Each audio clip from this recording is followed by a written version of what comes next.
an Indigenous man who was sleeping in his truck because he was homeless, and the police investigated, whatever that means. The, Yeah.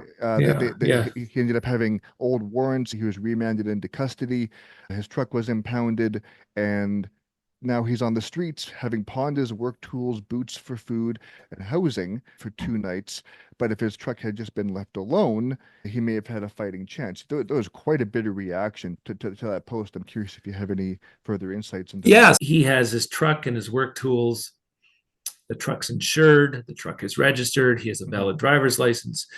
He drives to Edmonton and he pulls over and he's clean and sober Hmm. and he falls asleep. And somehow that's reported and investigated.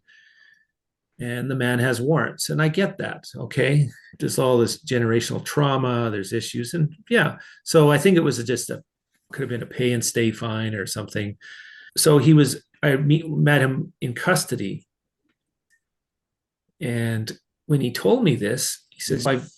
he was upset that they towed his truck. And he says, why would they tow my truck if it's registered and insured and I'm not impaired? Why would Hmm. they tow my truck? And I think that decision to tow his truck was cruel and unusual. Now, the police might have a very good reason, including that you're technically not supposed to keep your car parked on the same spot for more than 72 hours. I challenge the police to go to the Riverbend or Old Glenora or one of those nicer neighborhoods and start tagging people that have been parked their Jags or their Porsche in the front street for more than 3 days. It's like spitting on the sidewalk, okay? But in this case, they decide to tow it, and his truck was his barrier. His truck was his protective factor in his life. His truck stabilized him. His truck provided him opportunity. His truck provided him employment. And by putting him in jail and impounding his truck, he lost all that because the impound fees and the towing fees are so much. So he ends up owing $1,600 to get his Right. truck.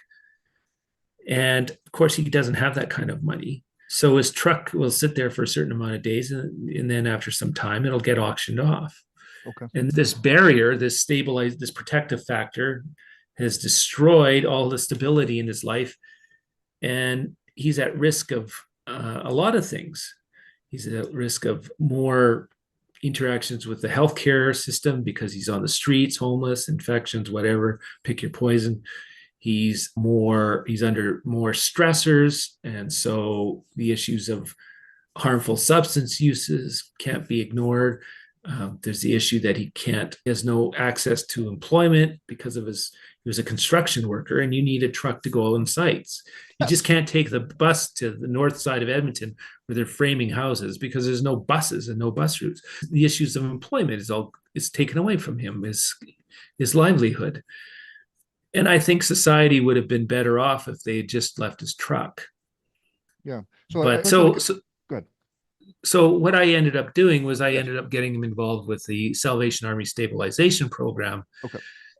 where he would have a safe place to stay and work from and get organized and have some advocacy within the staff at the Salvation Army stabilization program, which, by the way, is an excellent program. Hmm. And I put it on Twitter that just explaining his thing, and people really felt for this man. And so I got a donation from somebody for $1,600 Really? to pay for this man's truck.